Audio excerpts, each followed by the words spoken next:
Coming to you live from downtown Detroit, this is Benzinga's PreMarket Prep. With your host, Joel Elconin. This is a volatile puppy here, isn't it? And Dennis Dick. I'm bidding a penny. I will buy the stock for a penny. With everything you need to start your trading day.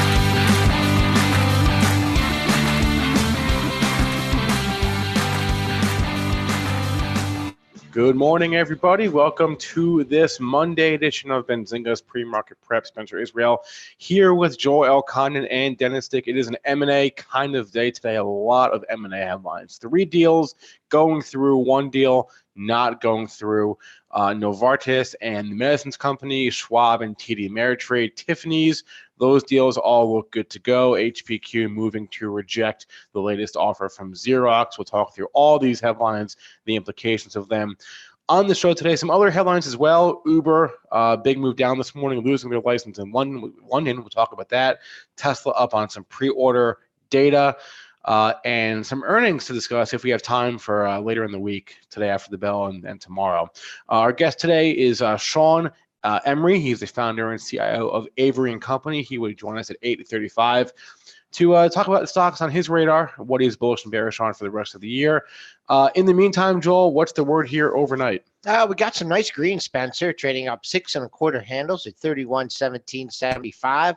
Strong close on Friday, higher open, pre-market high, 21 1/4. That's right there with our all-time closing high of 21.75. That's our first target on the upside. All-time high up from Tuesday at 32.50.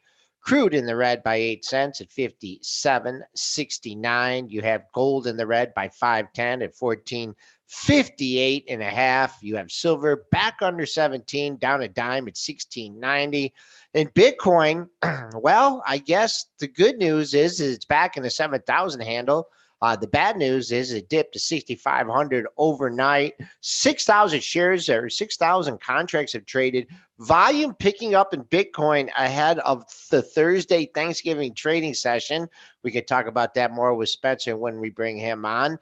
But some green on the screen, Triple D. How you doing?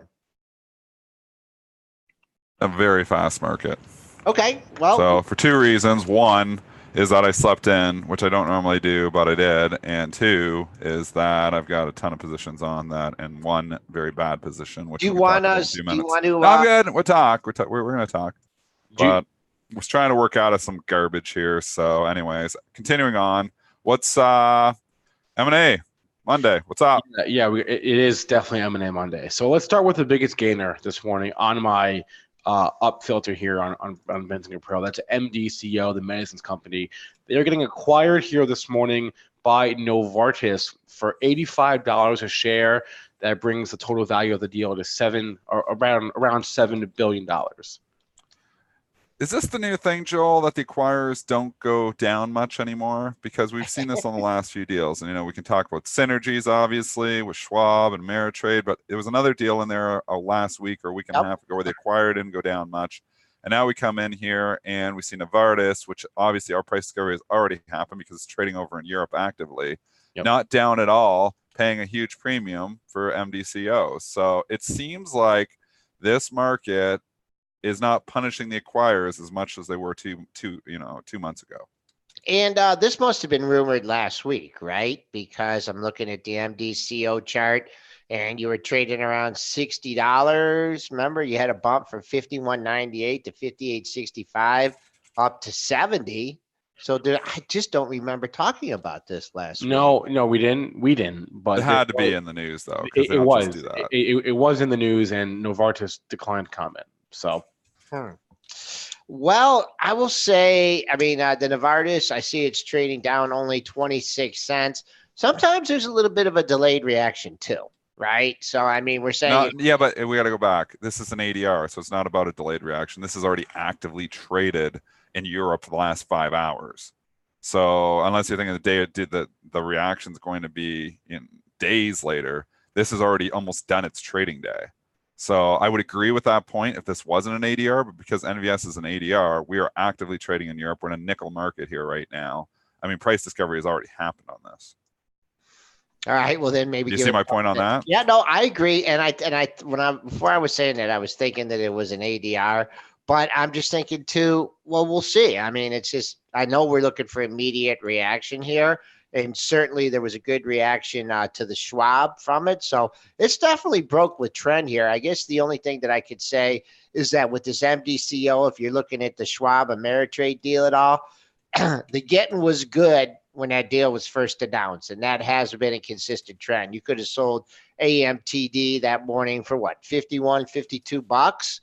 So, if you're looking at this merger and you think someone else is going to acquire it, or there's going to be, something else, just the trend has been, these things have been popped, and then, it takes a little while to come, for something else to happen. That's my only comments on that. It's actually, Novartis is technically an ADS, which is a little bit different, but same thing. Same concept. But basically, if you're newer to the show and you're in the conversation for the first time, you're wondering what we're talking about. So there is obviously companies over in Europe that trade as American depository receipts over here in the U.S. They're just chasing the European price over here. There's a few, like if you go to Alibaba and you see, obviously Baba is now listed over in Hong Kong, so maybe it's a different story, but it wasn't listed over there. This was the primary market for Alibaba, despite it being an ADR. The U.S. is not the primary market for Novartis. It is simply just chasing the price over in Europe, because that is a major company over in Europe. Europe is the primary market. So we are chasing price. And that's why when you come in at 8 o'clock in the morning, well, Europe's opened 5 hours ago. So it's already kind of had its price discovery when everybody was sleeping over here. So that's, what we're talking about when we talk about the ADRs versus, just regular stocks trading over here.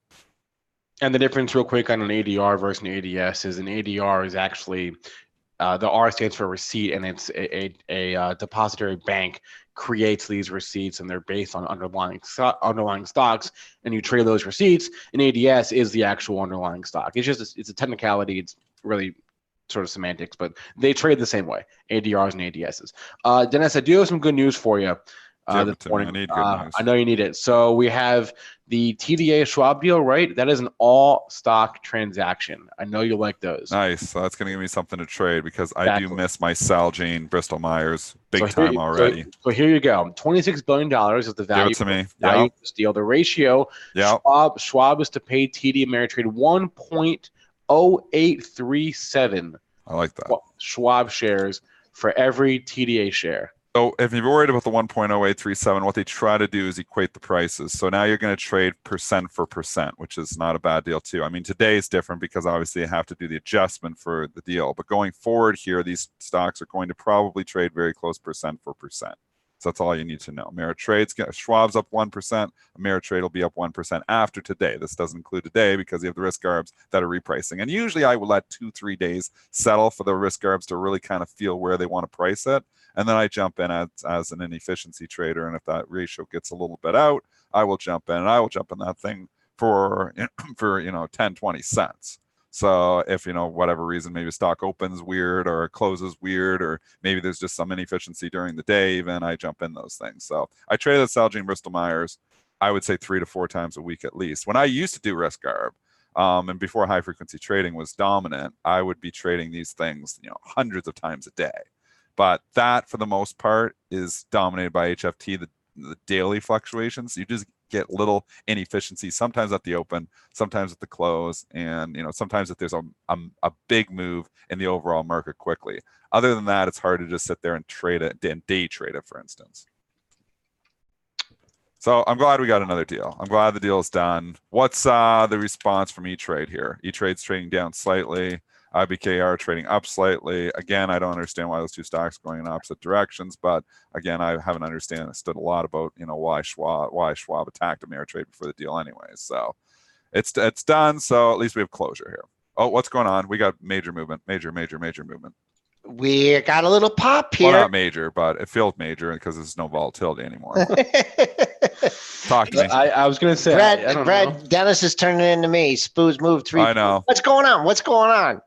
Brad he's immune to it now. He's just kind of like a little bit of movement anyway. Yeah, we got a little pop.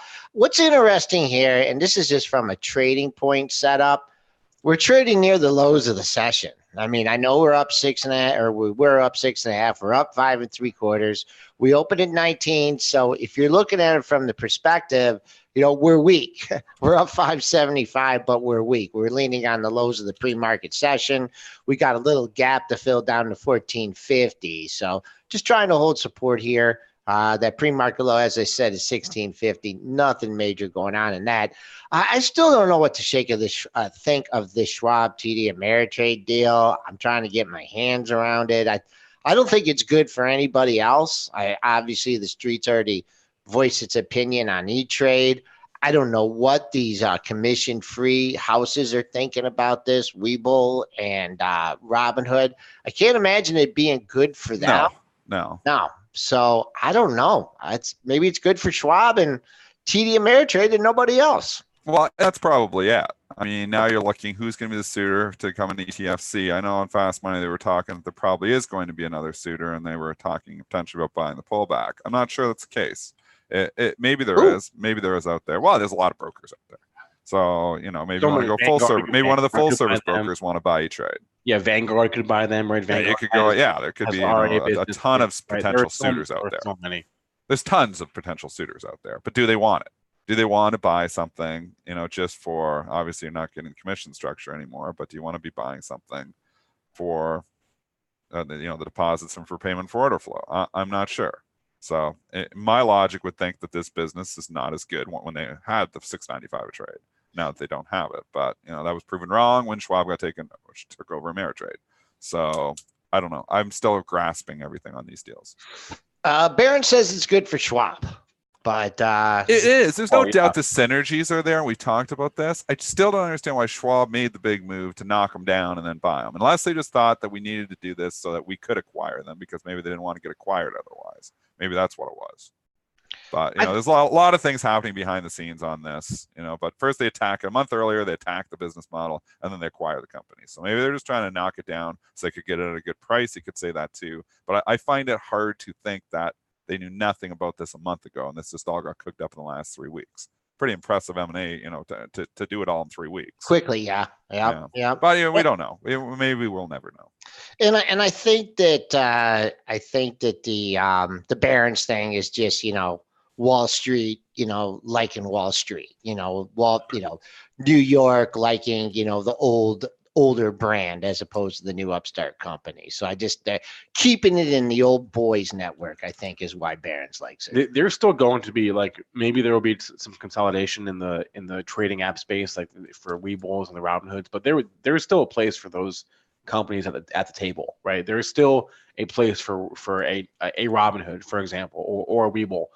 For example, there always will be, because those are the companies that go after the $5 accounts, right? The $100 accounts that Schwab and TDA just don't care about, right? Yep. Yeah. Robinhood does, Webull does, right? So the average Webull account is, I think, less than $3,000, right? So different target market. Exactly. Right. Okay, let's move on here. Third M&A deal. Yeah, we got one more. Tiffany, this one looks official this morning. Speaking of ADRs, we've got Louis Vuitton. They're an ADR. LVMUY is the ticker for Louis Vuitton. They're acquiring Tiffany and Company for $135 a share. Values Tiffany at $16 billion. So it's all, and you know what? We were on the show. I called this one right to the dollar. You did. Yeah, I said last week. I was like, if you're thinking get 150, 145, I think you're wrong. I think it's going to go off the board. I said I even threw out the number 135. You did. It just sounded like a good number. They must have thought it sounded like a good number too. So called this right on the number. I was just analyzing from risk reward perspective, saying, hey, you got maybe $10 upside at 125, but if the deal falls apart, you'd be back down $95, say 30 points of downside if the deal didn't happen. I didn't like that risk reward. I was just kind of, I didn't hate it. I didn't love it. I thought it was fairly priced. And that's why I made no trade on it. But now you look, 132.58. So risk arbs are pricing in, obviously, the time value of the deal. That's an all cash deal, Spencer?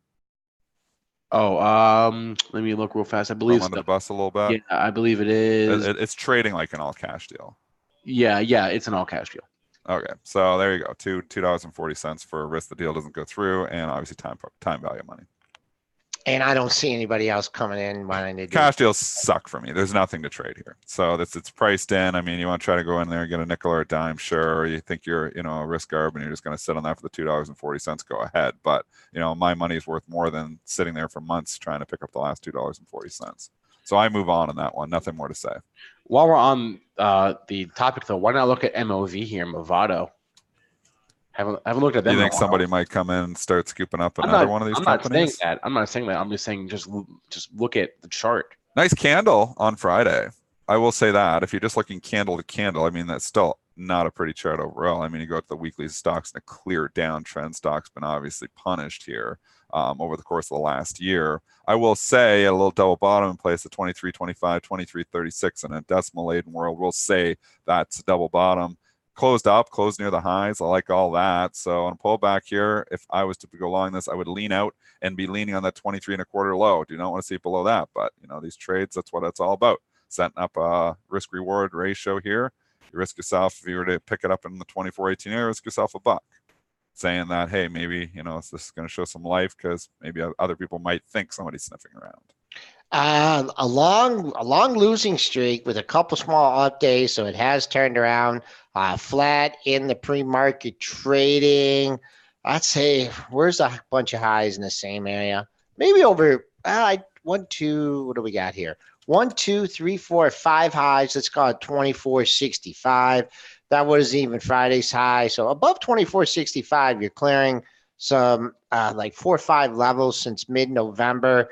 This is a lighter traded stock here, 200,000 shares traded on Friday. So don't get too big in this one because you might have nowhere to go here. But I like it over 24.65 for a breakout. All right, one more deal here this morning. Another deal? Well, this one is not going through, but this is the HPQ Xerox deal. And a report from Bloomberg that HP is preparing to reject Xerox's latest offer. We knew this. And that's why the market is not even responding at all because, Xerox is trading down on the news. It's actually offered down at 38.40. So maybe they're like, okay, well, they're just rejecting. They're not going to spin and acquire us. So anybody who is banking on that is maybe going to be nervous. So I expect a little pressure in Xerox. HPQ doesn't really care. I mean, it already gave back, the bulk of what they were going to give for that premium. And you know what, the HPQ business, you look at it here and it's not that bad. So obviously it's not a growth in business, but it's not really declining either. It's just kind of steady. So they think they can just do it without them. So I was nervous. I sold my HPQ because I was nervous they might go buy Xerox. I don't want that to happen. I'm still nervous that could potentially happen. And that's why I don't want to own HPQ here. But, Xerox is probably going to be down this. One thing I believe I read over the weekend, HPQ wanted to see Xerox books. They wanted to check the financial health of the company. And I mean, why wouldn't they? No. So if, that's not a good sign. That's not a good sign. Why? Why? Tell me about that. Yeah, well, that they want to check their books. Why isn't that a good sign? If you're doing a deal with somebody, you're not going to check their books? No, he's saying they wouldn't show them to them. Oh, that they wouldn't show them. Oh, yeah. Sorry. Yeah. Oh, there you go. Yeah. I thought you meant that they wanted to check the books. I mean, I'd like to check. No. I think right there, that's the first question you'd be asking, and you'd want some answers to it. What good is it? That to me, that's why it's a negative for Xerox. I don't know how it's going to be moving forward. How the stock got initial pop off that, just holding on. Boy, oh boy, you got some major resistance here in Xerox at 39.5. You hit that several times. So I don't know. Better bust into the 40 handle soon. We're going down today. It's offered at 38.40. Best bid's way down at 37.39. So we're going to be down on this news. It makes sense that it would be down. I mean, people have been speculating that HPQ is going to flip the script and go buy them. That's why Xerox has been up on this. Remember, initially, Xerox, and then they reported that, it was coming out of Fox that, hey, this, could go the other way even. And that's when Xerox started catching a bid. So if HPQ is just out, I mean, there's no bid coming for Xerox. You could see this thing back down to 37 handle. That's my thoughts. Dion, I think it's down today. I think it's down. I think it's down big. How a $3 billion company buys a $10 billion. Well, that's it. Yeah. Yeah, you got to think about that too. I mean, you're going to have major loans to do that, and the dynamics too. I mean, that's what HPQ is scratching their heads as well, I think.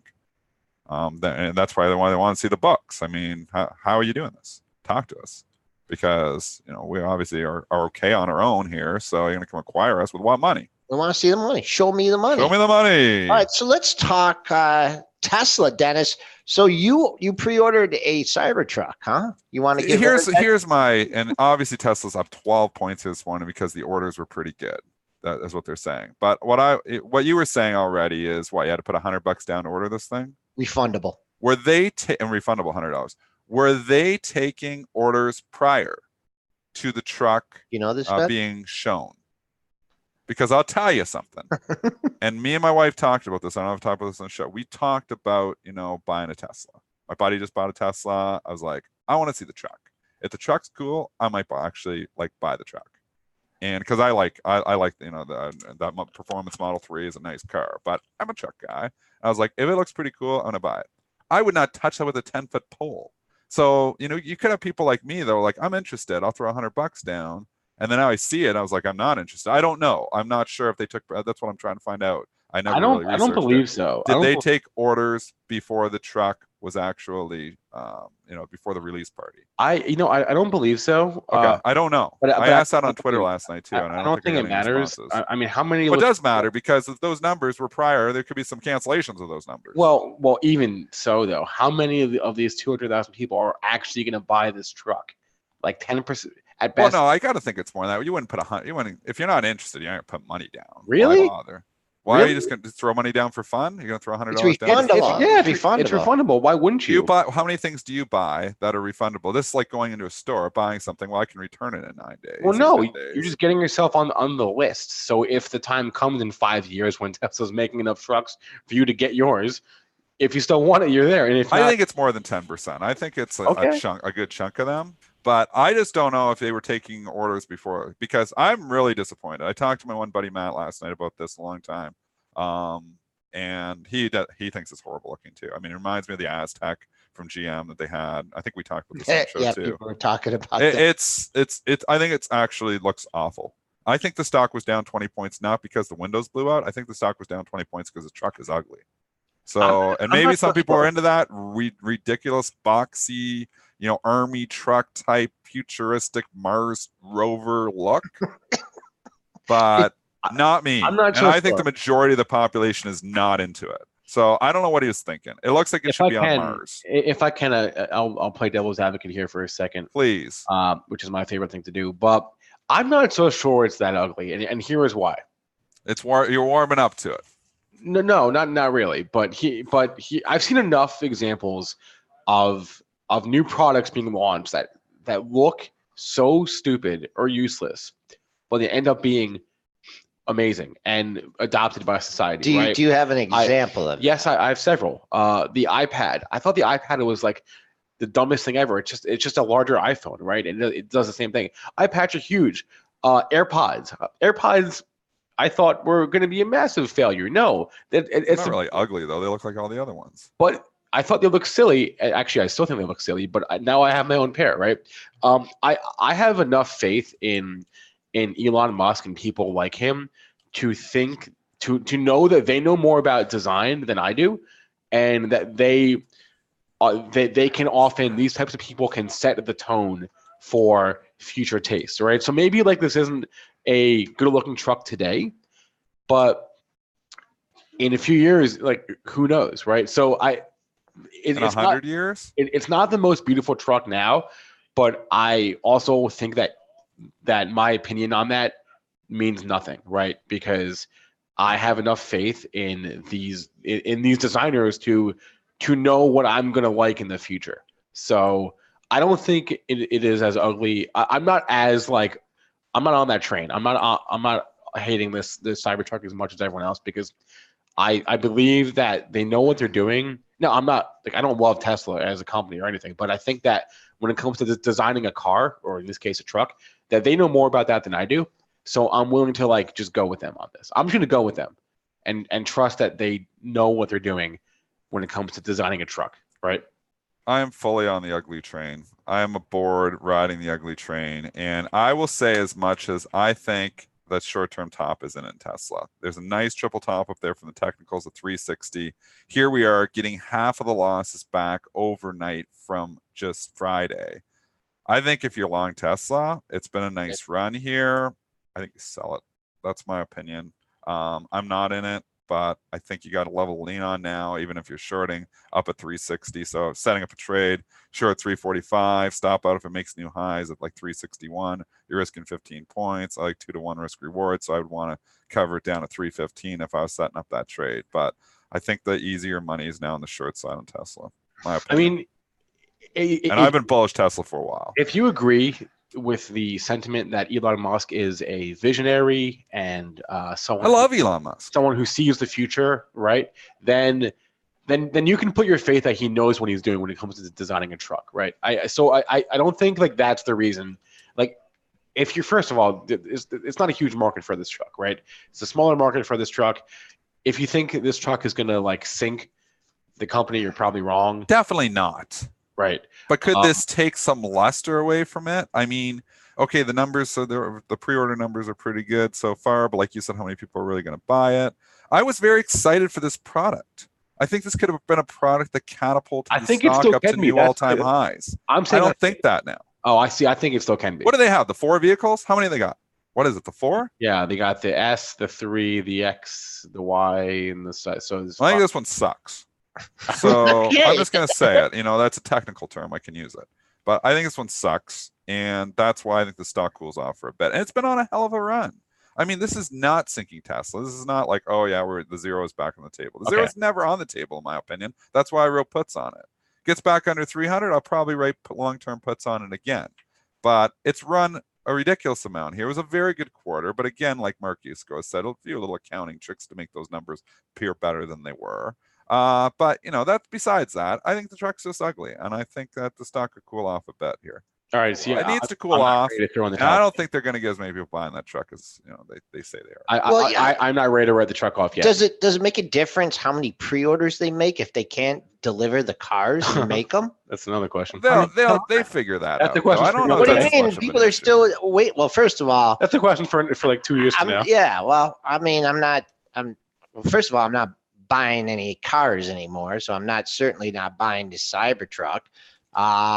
I don't know. I mean, I from Dennis, I like the way you're setting it up from the short side. I'll just say today's a real important day. After that lacking yesterday, so if this gives it back today, then it's going to be really bad news. Really, really bad news from the stock. And I don't know if it's going to. It's still up 1231.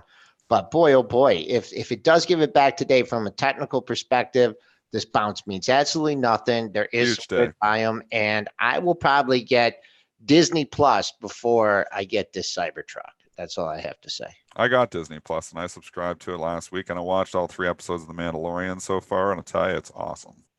So Disney, let's talk Disney here. It is trading up. I knew you wanted to. I knew you wanted to. The trade worked.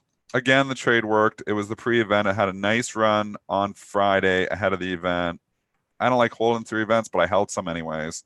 I've sold it this morning, so I'm out. I'm still long-term, so I had extra. So I still have the long-term in the retirement account Disney, but I had extra on for a trade. I bought it just a couple days ago just because of the Frozen 2 event. I figured the Frozen 2 numbers are going to blow it away. They did. And stock's trading up because of it. Now, 150 is still the number. I mean, this is huge. Can it get through 150 today? Maybe, and maybe I'm going to trade it again. Right now, I've sold it already this morning because, the response to it's pretty good. But it's run up. It had a little run up on Friday. Like you can see, it ran most of the day on Friday, and then it's up again here on the numbers. So I think that trade's the run up into the event trade is over. So it's time to sell. It's time to sell that for that reason, not time to sell it overall. Right. Got a couple good comments for you, Triple D. One, Spinner wants to know, did you take the kids to Frozen 2 or go to the Grey Cup? I did not go to the Grey Cup, and I did not go to Frozen 2. And, so I did neither. And in the YouTube chat, Alex, big guy tweeter, he's always tweeting us. So he has an observation. When Triple D has a bad hair day, it is time to get really bullish. It is the bad day hair indicator. That is the third or fourth comment I've saw from the chat about my hair. Is it really that bad? I slept in. I never do my hair, but I didn't have any chance to do anything. I slept in this morning. The girl was up, get the 2-year-old up. She's up at 4 o'clock. She's like kicking me in the head for 2 hours. I finally fall back asleep at 6. I wake up at 7:30, and I'm like, uh-oh. I am very, very late at 7:30 because usually I'm in my desk I'm at my desk before 7. And, I'm already, getting market knowledge at 6:30. So I'm quickly in 7:30 in bed, trying to get, the market knowledge, trying to get my head around what's happened here overnight, and trying to get the fog out from getting, and the concussion from getting kicked in the head for the last 3 hours from the 2-year-old. So that's where we're at. He says It's a bad hair day because my 2-year-old made it a bad hair day. Okay, and he says it's more reliable than the Greenspan. The Dentist bad hair day indicator. And I want to just comment that what do you do? Like when you have the bad hair day, do you compensate with like a nice shirt instead of the t-shirt? That's what I thought this morning. I was like looking at myself. I'm looking kind of rough.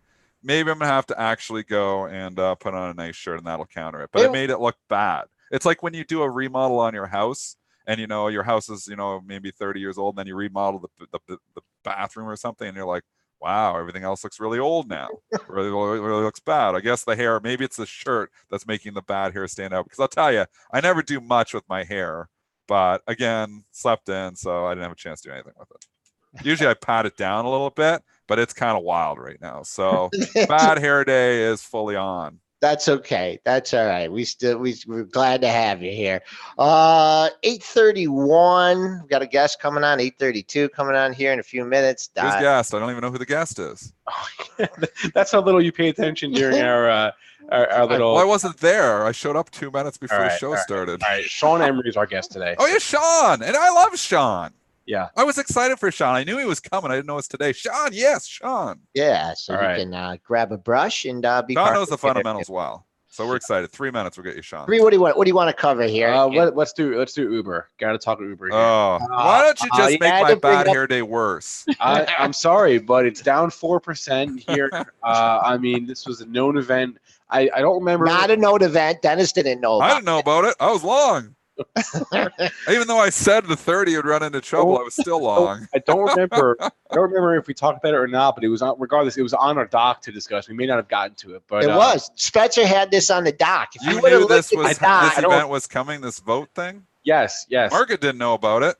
The market did know about it, yes. Well, then why is it down 4%?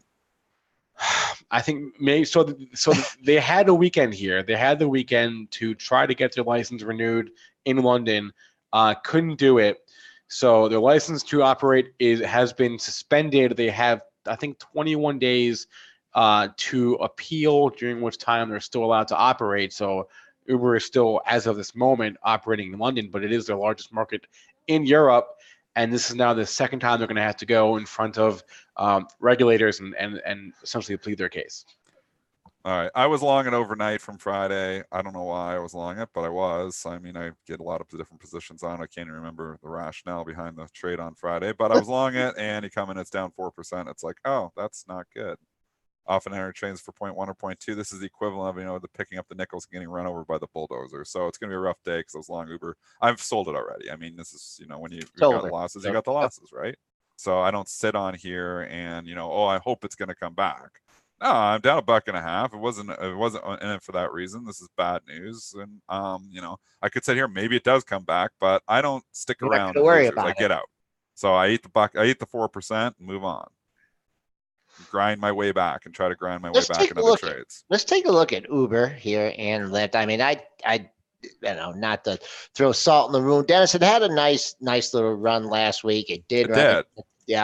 It did run into 30 trouble, as you mentioned, at 30.13. It kind of opened near the high of the session. Maybe find some buy the dippers here in this one. Maybe. It's already off the low. You did hit 27.56.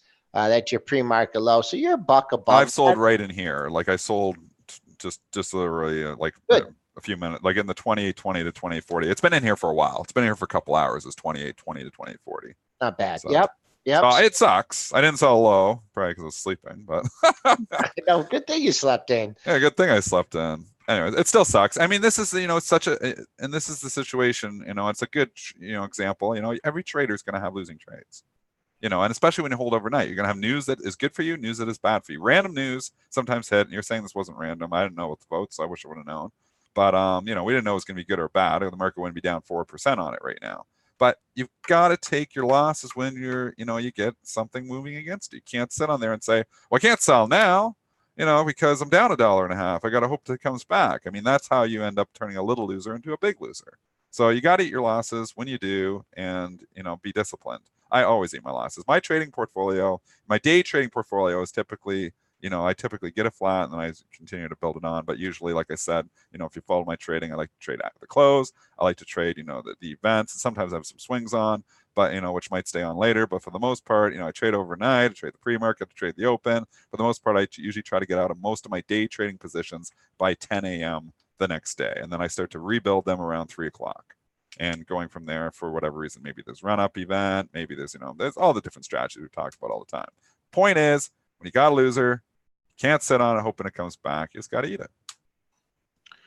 All right, 8:35. So let's bring on our guest today. As we just mentioned, he is Sean Emory. He's the founder and CIO of Avory and Company. He has a pretty good fundamental view on the market. Sean, good morning. Let's see if you can hear me, Sean. I see him. Well, I see his name. Right. We see he's here with us, but I don't know if he can hear. He's on mute. Did you unmute him? Yep. Sean, we're looking forward to There we go, Sean. Good morning. I think I was the one on mute.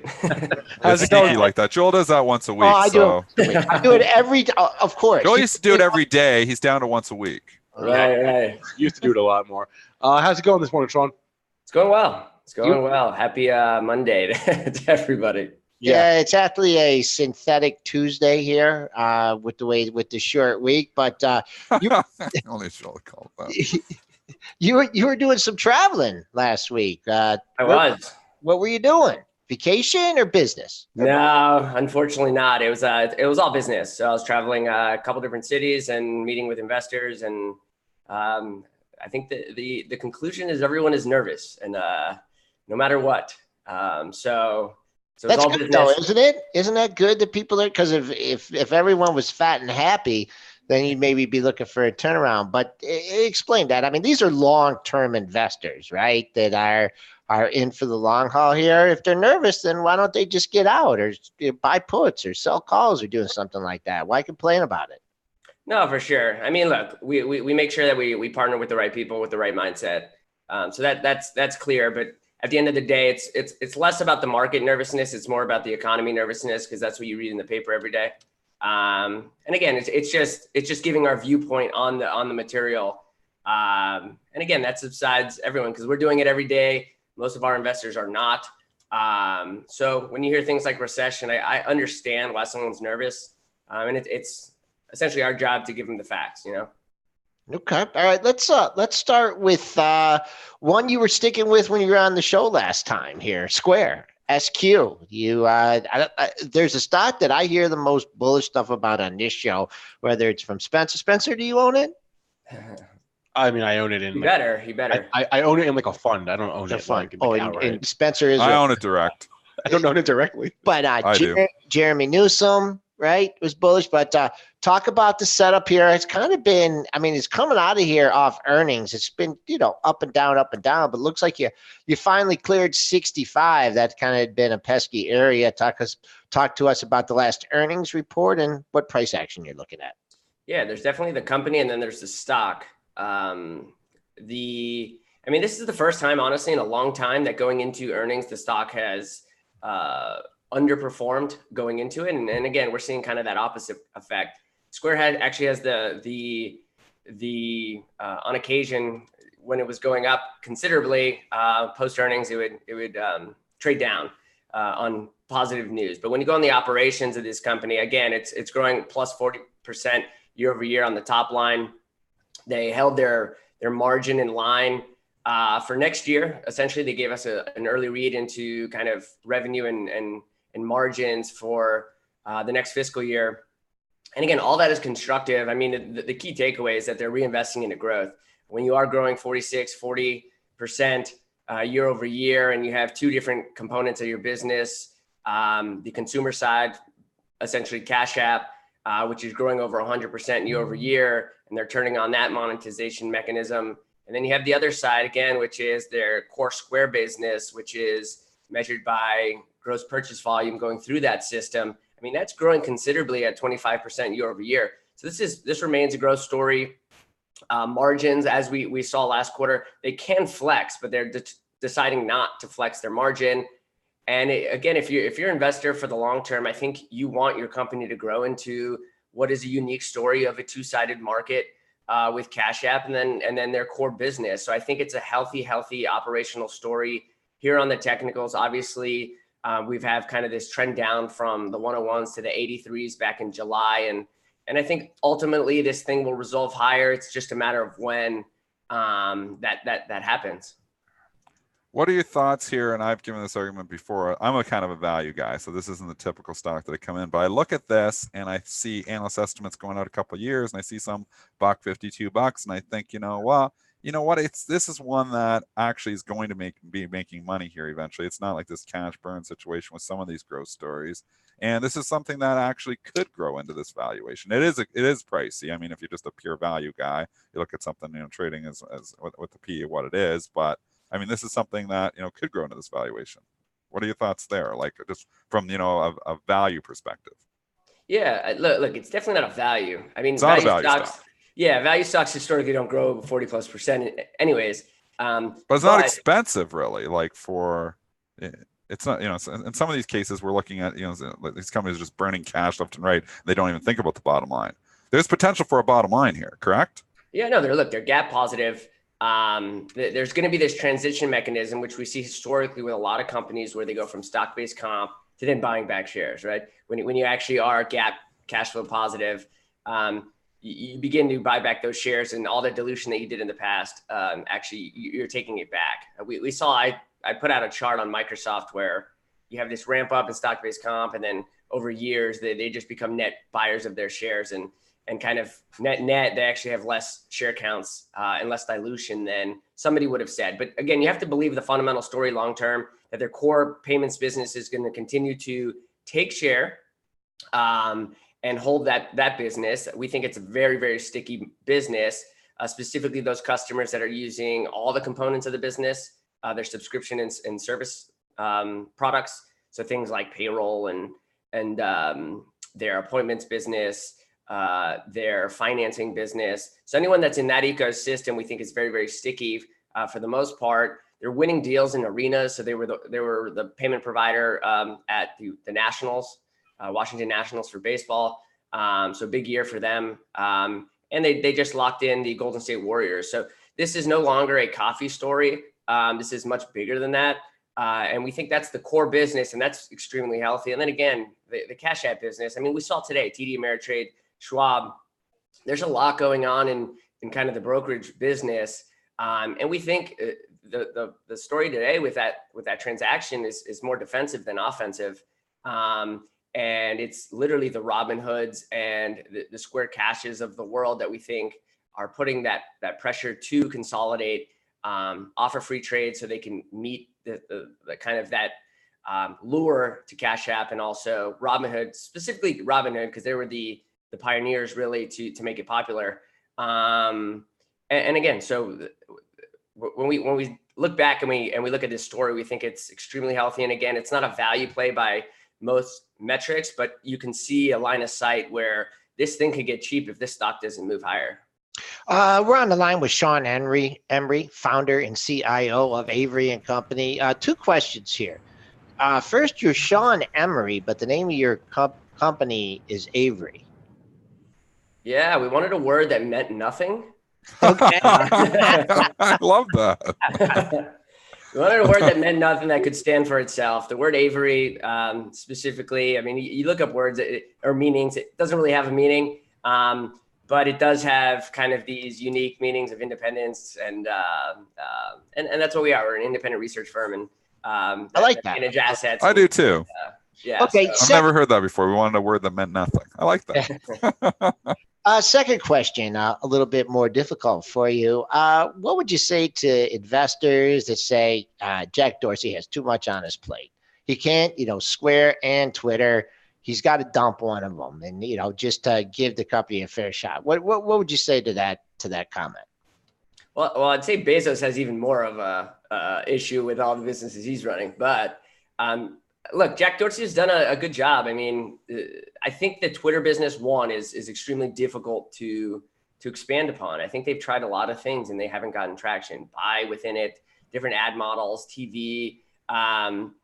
you just have to ask yourself, is this product simply mature? And it's hard to have a core product and build around it and get any sort of user adoption.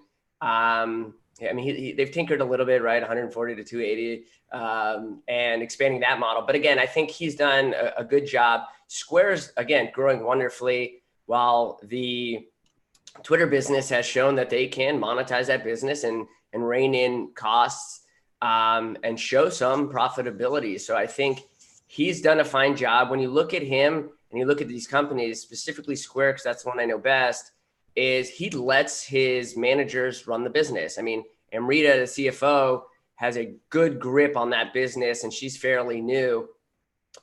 Prior to that, you had Sarah Fryer, and she was clearly running a lot of those operations and ideas. Again, so I think he takes a step back, and he's a visionary while he lets the managers and executives essentially run that business for him. And again, he's a brilliant mind. He's done a lot in his life to provide value from just being that visionary. And that's ultimately what Jack Dorsey is, I believe, today. I mean, when you follow him on Twitter, he's traveling, I think, every day. I think he's in Nigeria or something right now. But yeah, I think that's how you have to look at Jack Dorsey, as a almost like a chairman of the board seat. Just before you leave Jack Dorsey, I just want to, what's your thoughts on Twitter? You know, so I think they're in a tough spot. I think it goes back to what I was just saying before. And I mean, tough spot just from people hoping that they can expand this model out to something much different. I think they've tapped out their ability to expand this model. They acquired Periscope. That was a flop.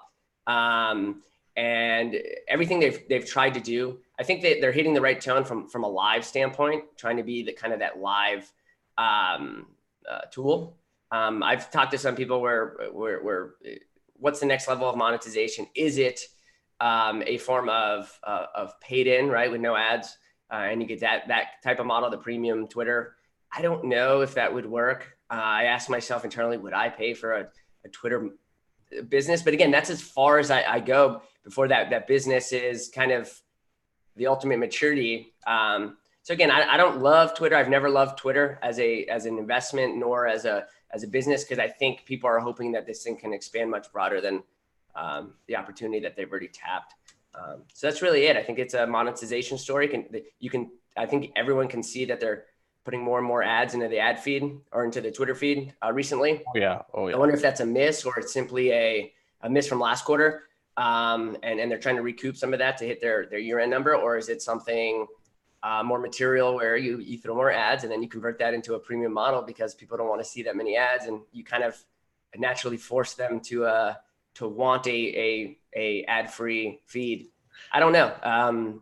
But I think the overall growth story there is fairly tapped, other than raising ad prices and cost per clicks and things like that. Sean, any other stocks before I let you go here? Any other stocks on your radar for the rest of the year?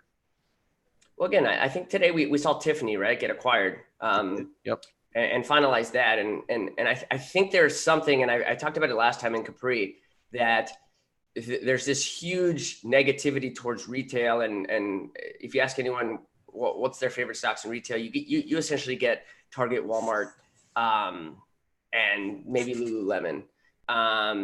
And for me, it's actually just stepping back and saying, okay, what's actually succeeding here? And what will succeed over the next 3, 4, 5, 7, 10 years, in a sense. And it ultimately comes down to legacy type brands. And we saw that in Tiffany today with that acquisition. Legacy type brands, high margin businesses, things that actually have a brand to sustain that margin. Tiffany has 60% gross margins. Capri also has 60% gross margins. A lot of the negativities around these companies that are carrying 35, 40, 42% gross margins, your Gaps of the world, your fast fashions like Forever 21. So I think there's a big separation, not only from online to brick and mortar, that people are that's kind of the main story is, oh, if you're not online, then you're dead. But I think it's deeper than that. And it's actually brands that you have to make a decision. Can this brand sustain? And Capri underneath it has Jimmy Choo, Versace, and Michael Kors. These are 30, 40-year-old brands carrying gross margins of 60% plus, operating margins at scale that can be 20% plus. I mean, go out and look at a software company, and those software companies have 60, 65, 70% gross margins. So here you have a legacy type of retailer with software like margins, high cash flow.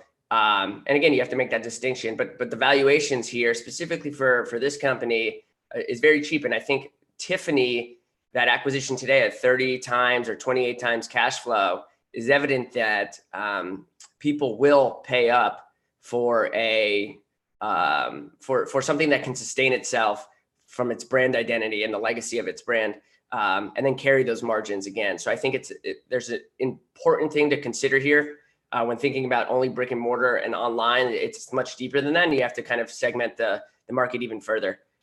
So that's ultimately my take on this company and a couple others within the space. All right, Sean Emory is the founder and CIO of Avory and Company. Joins us periodically to give us a few stocks on his radar. Sean, thanks for the time, and have a great Thanksgiving. Same. Enjoy your week, guys. Appreciate it. Thanks, Sean. 8:51 here now. Anything happening out there? Did not take out that pre-market low at 1650, trading up 3 handles from there, 8 on the day at 19.5.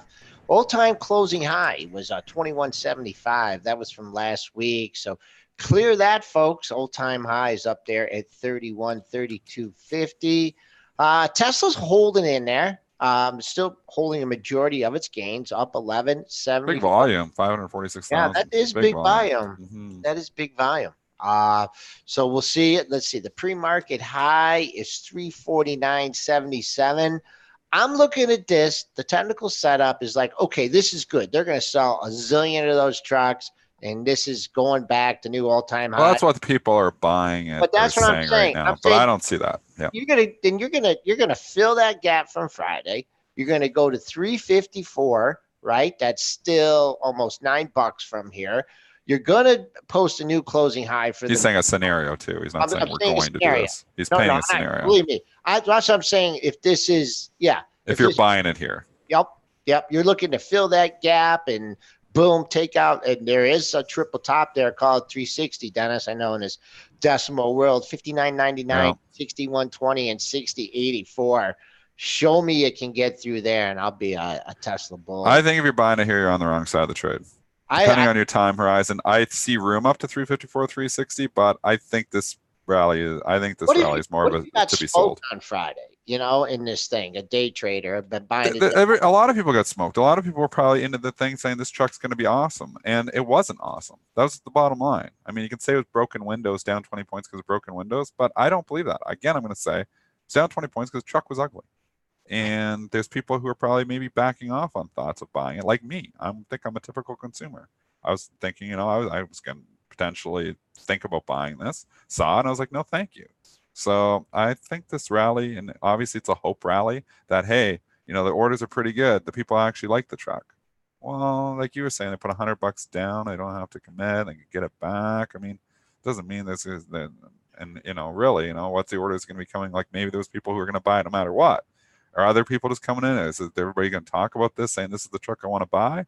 I don't think so. I think it's too ugly. So I'm very concerned, and that's why I think I'd be a seller of this rally. XPO trading in the red here considerably, 13.29. What's the headline here?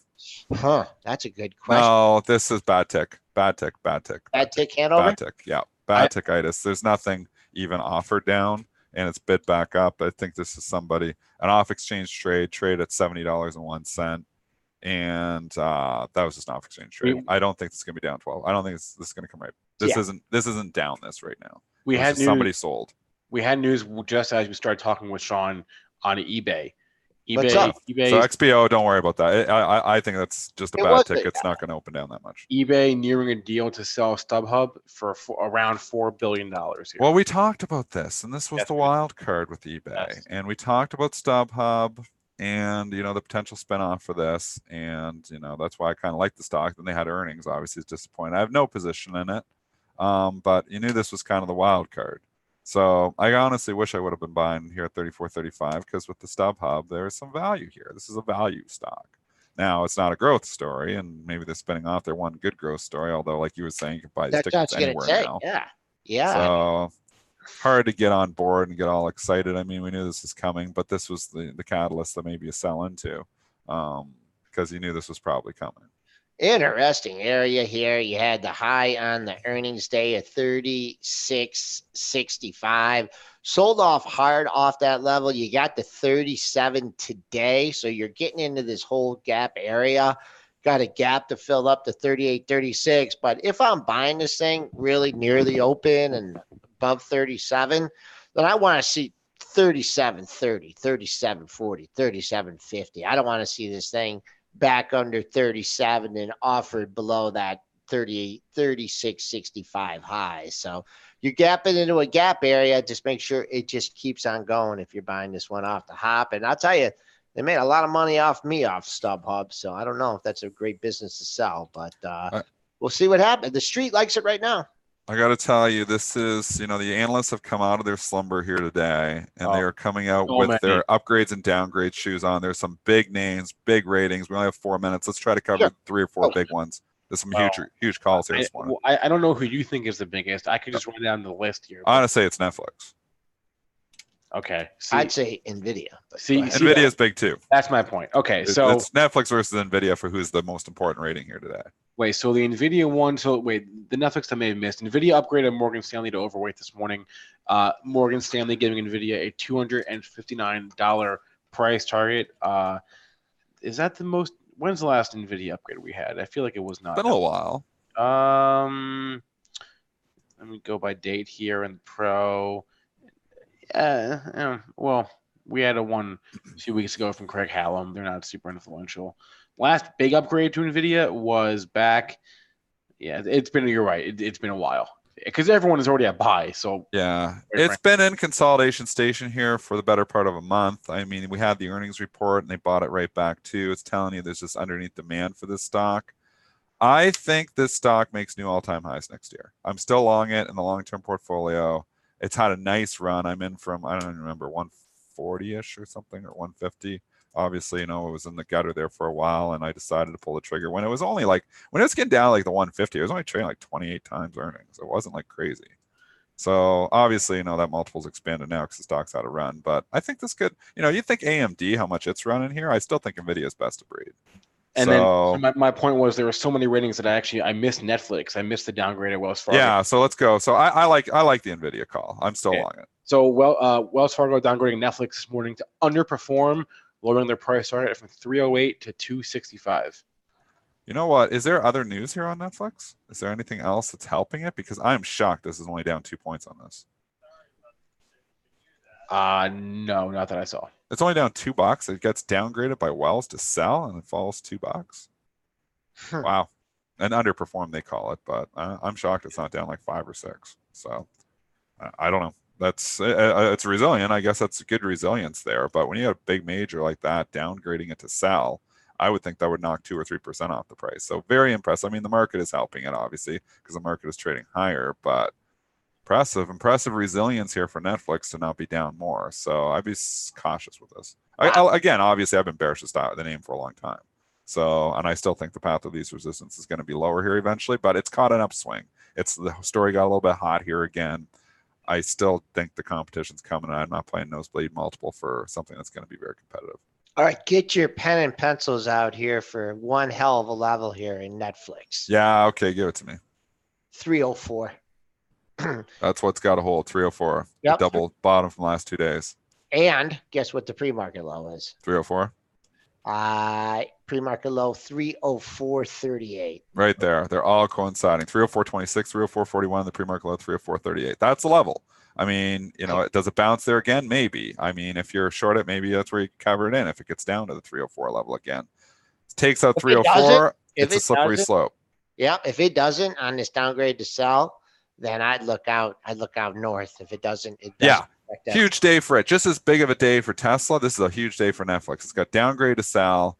Does this stock turn around and hold up or potentially go green? I mean, it does that. I think it'd be 320 or 330. So it's a huge day for it. From a day trading perspective, that's my talk. I still don't like it long term.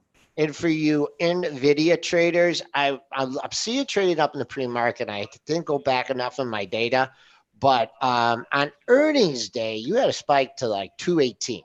218.5, and you're not getting there right now. So if this is just going to keep running all day, actually someone's out there at 217. It's not, they're not crushing it. The pre-market high is 217.50, but there's as of right now, there's someone willing to sell some stock between 270 even, 217 even, 217.5. And if you go back, I think that pre-market high on the day earnings was like 218.50. So you got a little seller out there. We'll see if they can take them out, get into the get into that 220 handle.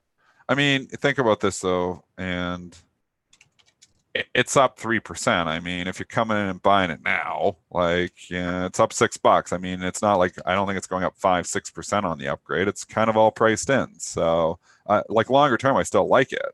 And I like the call. And I think, they could see 250, 260. So I agree with them, but it doesn't mean it's going there today. So I would be a buyer of pullbacks on NVIDIA as opposed to chasing it up $5.50. All right, let me run through just the ratings. I'll just list them off, as many as I can. Snap upgraded this morning at Loop Capital to buy. A different analyst at Loop is downgrading American Eagle to hold. We've got upgrades. Hasbro upgraded to buy UBS. Dick's Sporting Goods, this one's interesting. Upgraded Bank of America to buy. They have earnings this week. Wingstop upgrade at Baird. Holy. To outperform. Thank you very much for that, Baird. Wendy's upgrade to buy at Stiefel. Wow. JD.com upgrade to overweight at where's Barclays. that? Barclays. Thank you. On to the downgrades. I mentioned the American Eagle downgrade at Loop Capital. We've got actually, it's kind of it. Netflix. Yeah, there's not that much in the downgrade front. A lot of upgrades though. A lot of retail names in there. Yeah, Lulu initiated. Deckers, Dex. Yeah, we got Lulu initiated outperform at Barclays as well. Canada Goose, same story, initiated outperform at Barclays. Yeah, I think that's it. Are we going to talk Bitcoin? Did you mention Zscaler? Oh, I did not. They're upgraded Bank of America to this one could run. Look out for this one because ZS has been, and ZS as we say in Canada, has been sleepy here for a while. Now you get some analyst commentary, upgrade. I think there's room to 50 on this one. No position. And we'll talk Bitcoin Thursday price action tomorrow. Yeah, we do tomorrow. Wednesday. Yep. What's it doing? We got a minute. What's it doing right now? It hit 6,500 overnight. It's back over 7,000. So it's $500-600 off the low. What was Mark's target that he was backing up the truck? I just asked Spencer that in the pre-market show, and did he say, like 6,200 or something? I think he said back the truck up at 6,200. Yeah. Sounds right. Yep. The mark is smart. Like, I don't know about the obviously he's been wrong on Tesla. The guy is knowledgeable with a lot of things. The guy knows some stuff. Like, of the guests, think about everybody that we have on. Mark Yusko is pretty solid. He's like one of the big names, like the big money managers out there. He's like one of the only big money managers that really is like a believer in Bitcoin. Like, and there's other ones out there. I mean, but I think about like how Peter Schiff, just trashes Bitcoin all the time. We've trashed it before on this show as well. There's a lot of skeptical people. He's a full believer of Bitcoin. So, he's maybe one that's got me thinking about it still. But I have no position, and I still, I think there's a value. I think there's something there. I just don't know what it's worth. I don't know how to value it. I've never known how to value it. There's nothing to value. Right. You look at it, it's just numbers. I mean, there's nothing to value. So it's hard for me to just say it's worth 100,000. It's hard for me to say it's worth 6,200. I don't know. Like, I think it's worth something. I just don't know how you go about valuing it. All right, I want to thank our guest today, Sean Emory. Thanks to all of you in our chat. If you missed any part of our show, or you want to hear us again, catch our podcast, or rewatch us on youtube.com/Benzinga TV. Please remember, all the information from our show meant to be used as informational purposes only and not for investing or trading advice. Everyone have a great rest of your day. We'll be back with you on Tuesday.